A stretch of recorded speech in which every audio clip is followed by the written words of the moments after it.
Hello guys, welcome to my new video. चलो आज बची हुई मांग को पूरी करते हैं। आज जो था हमारे दो चैप्टर बच रहे थे, exception of law of demand and elasticity of demand. उसमें था तो जो लॉ ऑफ डिमांड होता है वो हमेशा अपवर्ड डाउनवर्ड स्लोपिंग नहीं होता है। There are some exceptions. जबकि हमारा डिमांड का अपवर्ड स्लोपिंग जाता है, उसके भी कुछ कंडीशंस होते हैं, कुछ कुछ गुड्स होते हैं जो कि लॉ ऑफ डिमांड को फॉलो नहीं करते। ओके, जो अपवर्ड स्लोपिंग डिमांड कर्व होता है वो हमारे लॉ ऑफ डिमांड को वायलेट करता है। ये पॉजिटिव रिलेशनशिप होता है किस किस के बीच में, प्राइस और क्वांटिटी डिमांड के बीच में। ठीक है, which is opposite of our normal demand curve. ठीक है, नॉर्मल डिमांड कर्व हमारा ऐसा होता है, बट ये ऊपर की तरफ जाता है, लेफ्ट टू राइट जाता है। और the next is it's an exception of law of demand because it's violets the law of demand rule. Upward sloping demand curve, इसके कुछ दो बहुत फेमस गुड्स हैं जिसके वजह से अपवर्ड स्लोपिंग डिमांड कर्व होता है या फिर एक्सेप्शंस लॉ ऑफ डिमांड दिखता है। ठीक है, तो क्या है ग्रिफिन गुड। ग्रिफिन गुड एक टाइप के हाईली इंफीरियर गुड्स में से आता है। नॉन, यहाँ पर जैसे लिखा हुआ है नॉन लग्जरियस गुड। ठीक है, ग्रिफिन गुड में क्या होता है, नॉन लग्जरियस गुड होता है which demand increases when the price increases, define the standard demands law. ठीक है, the terms offer often refers to low income product for which there are no viable substitute, for example staple food like bread rice. ठीक है, inferior, एक तो inferior good होता है और ये हाईली इंफीरियर गुड होता है। हाईली इंफीरियर गुड क्या होता है, ग्रिफिन गुड जो होता है जनरली होता है। इंफीरियर गुड होता है वो जो कि मतलब काफ़ी ज़्यादा बहुत ही सस्ती चीज़ है लेकिन बहुत ही आवश्यक ये चीज़ है। ठीक है, सस्ती, बहुत ही ज़्यादा सस्ती और आवश्यक ही। ठीक है, और इंफीरियर और ग्रिफिन गुड उससे भी ज़्यादा सस्ती चीज़ है लेकिन आवश्यक ही है। ठीक है, ज़रूरतमंद चीज़ है। ठीक है, जैसे कि यहाँ पर स्टेपल फूड हो गया, ब्रेड हो गया। ठीक है, ये सब चीज़ें हमारे ग्रिफिन गुड में जाता है। तो ये जैसे मान लो एक गरीब है, गरीब का क्या होता है, वो चावल भी उसके लिए बहुत ज़्यादा क्या महंगी चीज़ है, तो वो क्या वहाँ पे खरीदता है डायरेक्ट ब्रेड या फिर ब्रेड राइस बहुत ही सस्ते, लाइक हमारे यहाँ पे जो राशन का 2 रुपये वाला चावल, वो उसके लिए ग्रिफिन गुड है। ठीक है, अगर 2 रुपये की जगह 4 रुपये हो जाएगा तब भी वो उसका डिमांड ही रखेगा, उसे बदलेगा नहीं। अगर 4 से 5 रुपये 6 रुपये हो जाता तब भी वो राशन वाला चावल ही खाएगा। ठीक है, और ब्रेड हो गया, मान लो अगर उसको यहाँ पर रोटी की बात हो रही है, रोटी के अलावा भी जो डायरेक्टली ब्रेड आता है 5 रुपये 10 रुपये वाले, वो ब्रेड भी यहाँ पे इंक्लूड किया जा सकता है। क्यों? क्योंकि उस पास इतने पैसे नहीं है कि वो एक प्रॉपर मील अफोर्ड कर सके या फिर घर पे बना सके, तो वहाँ पर वो उसके लिए ग्रिफिन गुड हो गया। हाईली इंफीरियर गुड या फिर नॉन लग्जरियस प्रोडक्ट भी बोल सकते हैं, हाईली इंफीरियर गुड। ठीक है, इंफीरियर से भी ज़्यादा इंफीरियर। ओके, वो हमारा क्लियर हो गया ग्रिफिन गुड। तो नेक्स्ट आता है हमारा वेबलिन गुड। वेबलिन गुड क्या होता है, ये एक लग्जरियस गुड होता है। ठीक है, Veblen goods are those good which demand rises even after the prices rise because of the exclusive and natural appeal. Exclusive होना चाहिए और natural appeal of this product as status of symbol, जैसे diamond हो गया, कोहिनूर हीरा हो गया, या फिर कोई भी एक हाईली या फिर एक एंटीक पेंटिंग हो गया। ये सब चीज़ों की, जैसे कि जितनी इन सब चीज़ों का जितना मतलब क्या बोलें, जितना ज़्यादा प्राइस होगा उसकी उतनी ज़्यादा डिमांड होगी। बहुत सारे पेंटिंग्स है जो कि हाईली बड़े बड़े पेंट्स वर्ल्ड फेमस पेंटर्स बनाते हैं, और उसकी प्राइस जितनी ज़्यादा हाई होगी लोग उतना ज़्यादा डिमांड करेंगे, मुझे चाहिए मुझे चाहिए मुझे चाहिए। दैट्स अ थिंग, हाईली मतलब एक्सक्लूसिव प्रोडक्ट होना चाहिए। ठीक है, और स्टेटस ऑफ सिंबल का काम करना चाहिए, तो वो आता है हमारे वेबलिन गुड, वहाँ पर हमारा लॉ ऑफ डिमांड फेल होता है। ठीक है, तो हमारा नेक्स्ट आ जाता है यहाँ पर कंस्पीशियस कंजप्शन। ठीक है, मतलब कि जैसा एक कंडीशन जहाँ पर कुछ भी हो, बस चाहिए, फूड चाहिए। ठीक है, यहाँ पर जो क्या दो कंडीशंस मैंने लिखा है, वॉर लाइक सिचुएशन या फिर डिप्रेशन। ठीक है, इकोनॉमी जब डिप्रेशन में जा रही होती है, उस वो वाला कंडीशन हो सकता है, या फिर एक वॉर जैसी सिचुएशन हो सकता है। If a shortage of fear of anticipation of war of people may start buying for building stocks और hoarding when even the prices are rise. ठीक है, जैसे कोई वॉर वाली सिचुएशन हो गया, तब अगर कोई भी, अगर आपको पता होगा जैसे ऐसे सिचुएशन में क्या होता है, जनरली जो दुकानदार होते हैं हर एक नॉर्मल चीज़ों की प्राइस बढ़ा देते हैं। वो जनरली उनका बहाना क्या होता है कि अभी चीज़ें कहीं मिल नहीं रही है तो इसका प्राइस बहुत ज़्यादा हाई है। दैट्स वेरी कॉमन थिंग जो वॉर जैसे सिचुएशन में होता है, और उस टाइम में चीज़ें ज़्यादा हाई में बिकती भी है। ठीक है, जितना ज़्यादा प्राइस हो उतना ज़्यादा बिकता है, वहाँ पर law of demand exception case में चला जाता है। और यहाँ पर डिप्रेशन के टाइम में भी सेम, इकोनॉमी डिप्रेशन की ओर जा रही है, prices of commodity are very low and demand for them is very less. ठीक है, this is because the lack of purchasing power with the consumer. लोगों के पास एक तो पैसे नहीं है और यहाँ पर प्रोडक्शन भी नहीं हो रहा है, जिसकी वजह से कमोडिटी भी मार्केट में बहुत कम है। ठीक है, तो वो वाला डिप्रेशन, उसे डिप्रेशन स्टेट में बोलते हैं। एक तो मार्केट में मतलब कि प्रोड्यूसर्स लोग प्रोडक्शन भी कम कर रहे हैं, और दूसरी बात लोगों के बीच में पैसा भी कम है, तो वहाँ पर भी लॉ ऑफ डिमांड फेल होता है। क्यों? क्योंकि ये प्राइस कम होने के बावजूद भी उसकी डिमांड नहीं बढ़ रही। ठीक है, तो ये हमारा था exception of law of demand. हमारा अगला जो टॉपिक है वो है elasticity of demand. Elasticity of demand क्या होता है, जैसे कि आप यहाँ पर चित्र में देख पा रहे हो, एक इलास्टिसिटी है, वो लंबा हो जा रहा है फिर छोटा हो जा रहा है। हमारा डिमांड के साथ भी कुछ इसी कंडीशंस होती हैं जब उसके साथ भी डिफरेंट कंडीशंस अप्लाई होती हैं, प्राइस में चेंज होने के साथ, इनकम में चेंज होने के साथ, या फिर उसके रिलेटेड गुड में चेंज होने के साथ। रिलेटेड गुड मैंने बताया था क्या होता है, तो हम उसे और भी आगे अच्छे से पढ़ेंगे। तो यहाँ पर जो था, यहाँ पर जो हमारा टॉपिक बताता है इलास्टिसिटी ऑफ डिमांड, वो है क्या, the elasticity of demand is the responsiveness of the quantity demand of a good to a change in the price, income और of its related good, price of its related good. इन तीनों के वजह से कभी ना कभी एक ही रीज़न होगा, इधर प्राइस होगा, इनकम होगा, या फिर प्राइस ऑफ रिलेटेड। इन किन्हीं में से भी एक के वजह से अगर क्वांटिटी डिमांड में चेंजेस आए, या फिर उसका मतलब जनरली आप याद रखो ये वाला वर्ड रेस्पॉन्सिवनेस। क्वांटिटी डिमांड में अगर रेस्पॉन्सिवनेस कैसा है, shows the elasticity of the demand.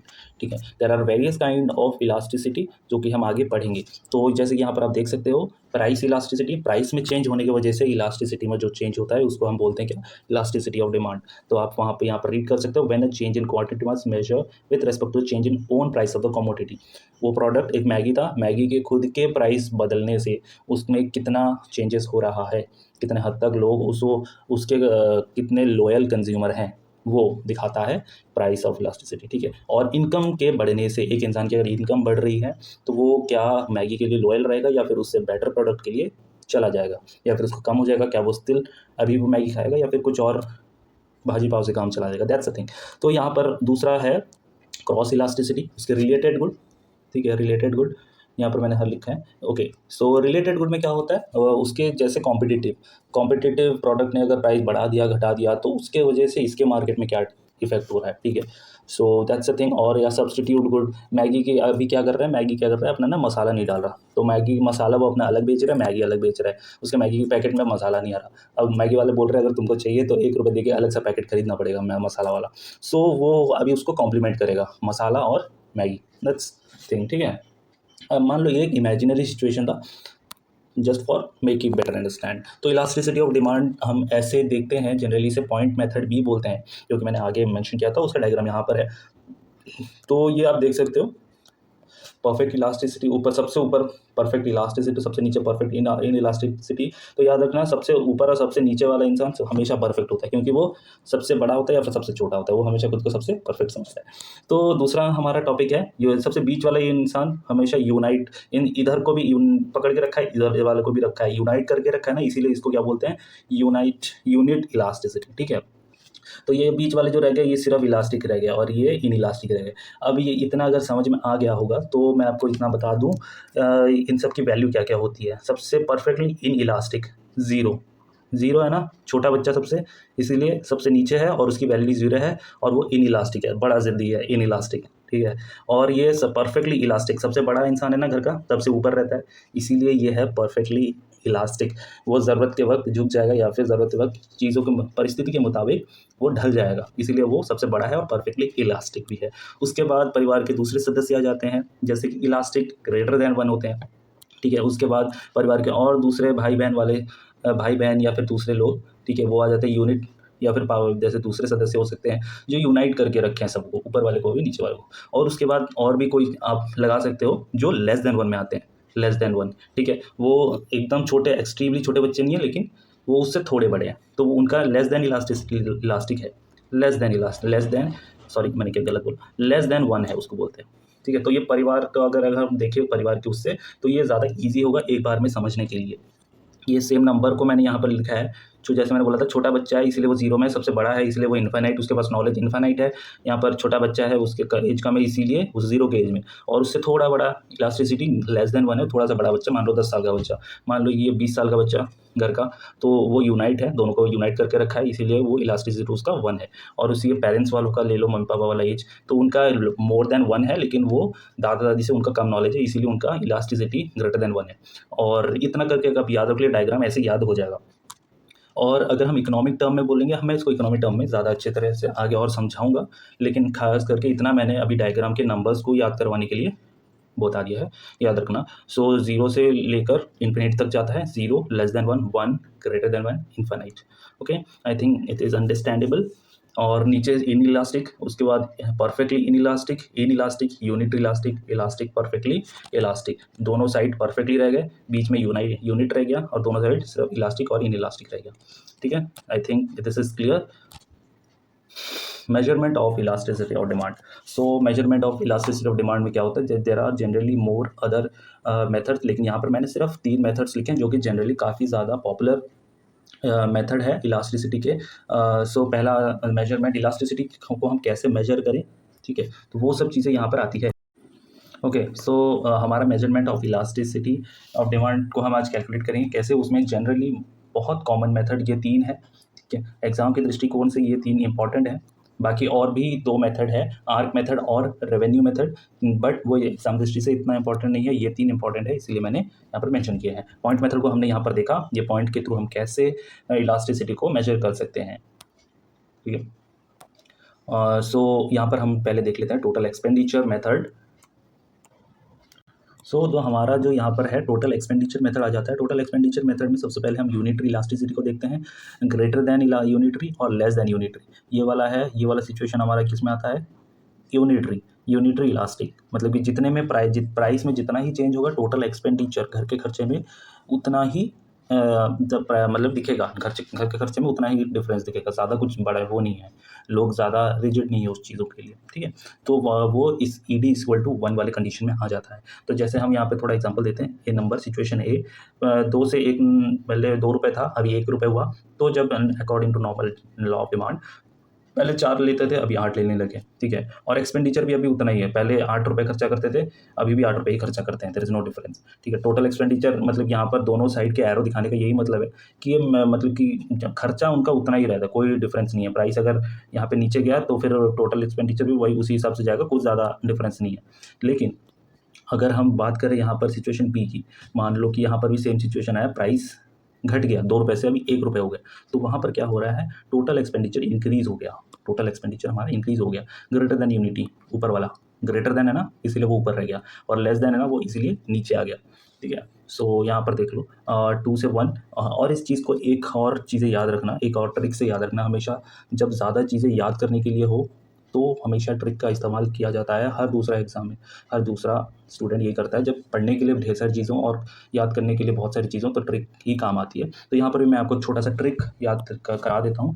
जैसे मान लो कि लेस देन इलास्टिसिटी है ना, तो मान लो लेस देन इलास्टिसिटी घर का छोटा बेटा दोनों से जब कोई एक कुछ बोलता है तो वो वही करता है, जब प्राइस गिरता है तो वो भी उसी के हिसाब से चलता है, ठीक है। लेकिन बड़ा बेटा क्या होता है, ग्रेटर देन वन में क्या होता है, जब प्राइस नीचे जाता है तो वो नहीं बोलता, वो अपने मन की करता है, उल्टा करता है। प्राइस नीचे जाता है, टोटल एक्सपेंडिचर बढ़ा देता है। अगर प्राइस ऊपर गया तो वो टोटल एक्सपेंडिचर घटा देगा, एकदम उल्टा करेगा। बड़ा बेटा है ना, ऊपर है, सर के ऊपर बैठता है, इसीलिए वो हमेशा उल्टा काम करेगा। और मान लो छोटा बेटा हमेशा घर का बात सबका सुनता है, छोटा बेटा सबका प्यारा, इसीलिए वो नीचे है और सबकी बातें सुनता है। मतलब कि अगर प्राइस नीचे गया तो वो भी टोटल एक्सपेंडिचर कम करा देगा, अगर प्राइस ऊपर गया तो टोटल एक्सपेंडिचर बढ़ा देगा। एकदम जो होगा वो एकदम गऊ इंसान है, सब सिचुएशन के हिसाब से चलता है, ठीक है। लेकिन बड़ा बेटा ठीक उसका अपोजिट करता है, बिगड़ा हुआ। That's clear. सो हमारा जो अगला ये है परसेंटेज मेथड को काफ़ी ज़्यादा पॉपुलर है और ये जनरली पेपर में आता भी है। परसेंटेज मेथड क्या है, परसेंटेज मेथड से जनरली क्वेश्चन बनते हैं, थोड़ा न्यूमेरिकल है। सो आपको ये फॉर्मूला याद करना है। ये फॉर्मूला मैं समझा देता हूँ क्या है। ED का मतलब क्या होता है, यहाँ पर जैसे मेंशन्ड है, price elasticity of demand. P का मतलब इनिशियल प्राइस, सबसे पहले जो प्राइस दिया हुआ था, पहले जो हमने टोटल एक्सपेंडिचर मेथड में हमने देखा था, ये 2 रुपये जो है ये है इनिशियल प्राइस, और ये 1 रुपये जो उसके बाद जो बदल गया, जो 2 से 1 रुपये हो गया, जो नया प्राइस है उसे हम क्या बोलेंगे, न्यू प्राइस। ओके, तो इस चीज़ को आप समझ क्लियर हो गए। तो यहाँ पर हम 2 चीज़ क्लियर हो गए। पहला था इनिशियल प्राइस, और जो मतलब कि 2 रुपये था, अब न्यू प्राइस क्या हो गया, 1 रुपये, ठीक है। Is that clear. तो उसके बाद हमारा जो इनिशियल डिमांड और न्यू डिमांड जो हमने यहाँ पर देखा था, इनिशियल डिमांड कितना था, इनिशियल डिमांड हमारा 4 था, और उसके बाद हमारा कितना हो गया, 8 हो गया। ये थोड़ा दिखा देता हूँ मैं, वेट अ सेकेंड। हाँ, तो इनिशियल डिमांड हमारा कितना था, 4 था, उसके बाद वो हो गया 8। Is that clear. तो इन्हीं सेम चीज़ें हमारा क्वेश्चन हमें दिया होगा। इनिशियल प्राइस हमारा इतना रुपये है, उसके बाद और इनिशियल प्राइस जब इतना था तो वो इंसान इतनी क्वांटिटी का मैगी खरीदता था। अभी जब इतना न्यू प्राइस इतना हो गया तो अभी वो इतने प्राइस का इतने क्वांटिटी का मैगी का पैकेट खरीदता है। तो वो तो समझ गए ना, इतना तो हमारी ये 4 चीज़ें तो क्लियर हो गई हमारी, न्यू डिमांड, इनिशियल डिमांड और इनिशियल प्राइस, न्यू प्राइस, इतना तो क्लियर हो गया ना। अब वही सेम चीज़ को अब क्या करना है, चेंज इन क्यू और चेंज इन पी को बताना है। चेंज इन क्यू क्या होता है, Q माइनस Q1, ठीक है। तो इसको जब माइनस करेंगे तो हमारा Q चेंज इन Q निकलेगा। ठीक उसी तरह चेंज इन P कैसे निकलेगा, P माइनस P1, ठीक है। तो P1 जो है नया है, नए वाले को तुम बाद में आओ तुमसे माइनस करेंगे, तो वही वाली चीज़ है। तो वो जब निकलेगा हमारा क्या आ जाएगा, चेंज इन Q और चेंज इन P। तो उसको बस यहाँ पे पुट करना है। वंस आपको पुट करना आ गया तो बस सॉल्व करके धड़ाधड़ आपको निकाल देना है क्या, इलास्टिसिटी और डिमांड। और हमेशा यहाँ पर माइनस देना है, क्यों, क्योंकि ये हमारा डिमांड कब हमेशा क्या नेगेटिव स्लोपिंग होता है, नीचे की तरफ जाता है, ठीक है। और जब एक्सेप्शन में क्या होता है, वो ऊपर की तरफ जाता है, मतलब वो पॉजिटिव स्लोपिंग होता है, ये नेगेटिव स्लोपिंग होता है। हमारा जनरल डिमांड कब क्या होता है, नेगेटिव स्लोपिंग होता है, इसलिए यहाँ पर वो माइनस का साइन है। सो यहाँ पर वही डिग्री ऑफ इलास्टिसिटी को मैं दोबारा से थोड़ा दिखा देता हूँ। जनरली डायग्राम में ऐसे प्रेजेंट किया जाता है चीज़ों को। तो सबसे पहले जो मैंने बताया था, ज़ीरो, हमारा डायग्राम उधर कुछ इस कदर था, ठीक है। सबसे नीचे वाला ज़ीरो था, सबसे ऊपर वाला इलास्टिसिटी था, और बीच वाला 1 था। 1 इतना तो क्लियर है, 0 1 इन्फिनिटी। नॉलेज के हिसाब से देख लो यार, एज के हिसाब से मैंने फैमिली का एग्जांपल दिया था। बीच वाला यहाँ पर और 2 रह गए, उसको लेस देन 1 दे दो, इसको ग्रेटर देन 1 दे दो। इज दैट क्लियर, क्योंकि ये 1 और 0 के बीच में इसलिए लेस देन 1, 1 से इन्फिनिटी के बीच में इसलिए ग्रेटर देन 1, ठीक है। तो वही सेम चीज़ को आप यहाँ पर देख लो, 0 है, 0 वाला कंडीशन ये है, सॉरी ये है, 0 वाला कंडीशन हमारा ये है। तो मैंने जैसे बताया था, इधर 0 का कहाँ रहता है, नीचे रहता है, हमेशा नीचे रहता है, नीचे रहता है, इसीलिए उसका कम नॉलेज है, सबसे छोटा है, इसीलिए उसके अंदर जिद्दी ज़्यादा है, बड़ा, इसीलिए वो हमेशा क्या बोलता है, झुकेगा नहीं में कभी, इसलिए हमेशा वो सीधा रहता है, ठीक। और ठीक उसका अपोजिट क्या होता है, बड़ा होता है। बड़ा इंसान हमेशा नॉलेजेबल होता है, वो सिचुएशन के हिसाब से ढल जाता है, इनफाइनाइट उसके पास नॉलेज होता है, इसलिए वो हमेशा नम्र व्यक्ति रहता है और झुका हुआ रहता है। दैट क्लियर, ये दोनों सिचुएशन आप सबको क्लियर हो गया होगा, ठीक है।